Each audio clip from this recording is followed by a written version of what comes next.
దాతృత్వంలో HCl వ్యవస్థాపకుడు శివ్ నాడార్ 27,008 కోట్ల విరాళంతో మరోసారి అగ్రస్థానం నిలిచారు.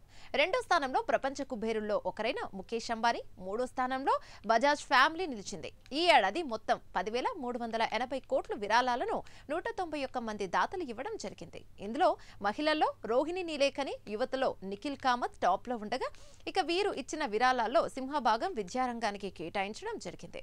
ఈ డీటెయిల్స్ అన్ని భారతదేశంలో అత్యంత ఉదారంగా విరాళాలు ఇచ్చే వారి జాబితాలోనివి. అయితే దేశం బాగుపడాలంటే అందరూ తమకు చేతనైనంత ఎంతో కొంత సమాజానికి తిరిగి ఇవ్వాల్సిందే.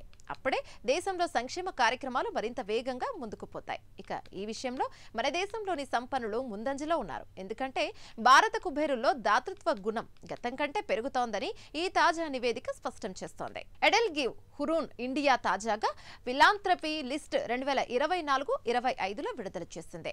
హెచ్సిఎల్ టెక్నాలజీస్ వ్యవస్థాపకుడు శివ్ నాడార్ తన దాన గుణాన్ని మరోసారి నిరూపించుకున్నారు. 2025 దాతృత్వ కార్యక్రమాలకు అత్యధిక మొత్తం అందించిన వారి జాబితాలో శివ్ నాడార్ కుటుంబం అగ్రస్థానంలో నిలిచింది. 2024తో పోలిస్తే 26% అధికంగా ఆయన కుటుంబం 2025లో 2,708 కోట్లు దానం చేసినట్లు జాబితా 2025 వెల్లడించింది.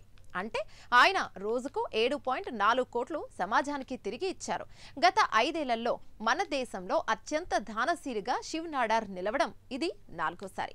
ఈ జాబితా ప్రకారం 2024 ఏప్రిల్ 1 నుంచి 2025 మార్చి 31 మధ్య దేశంలోని 191 మంది అత్యంత ధనవంతులు కలిసి మొత్తం 10,380 కోట్లను విరాళంగా అందించారు. ఇది గత 3 ఏళ్లతో పోలిస్తే 85% అధికం కావడం గమనార్హం. శివ్ నాడార్ తర్వాత రిలయన్స్ ఇండస్ట్రీస్ అధినేత ముఖేష్ అంబానీ 626 కోట్లతో రెండో స్థానంలో, బజాజ్ ఫ్యామిలీ 446 కోట్లతో ఇక మూడో స్థానంలో నిలిచారు. అదానీ కుటుంబం 386 కోట్లు విరాళంగా ఇచ్చింది. కనీసం 5 కోట్లకు పైగా విరాళం అందించిన వారిని ఈ జాబితాలో చేర్చారు. అయితే ఈ విరాళాల్లో సింహభాగం విద్యారంగానికి దక్కింది. శివ్ నాడార్, ముఖేష్ అంబానీ, అదానీ కుటుంబం వంటి వారు తమ విరాళాలను అధికంగా విద్య కోసమే కేటాయించారు. మొత్తం విరాళాల్లో ఒక్క విద్యారంగానికే 2,392 కోట్లు అందాయి. ఆ తర్వాతి స్థానంలో ఆరోగ్య సంరక్షణ ఉంది.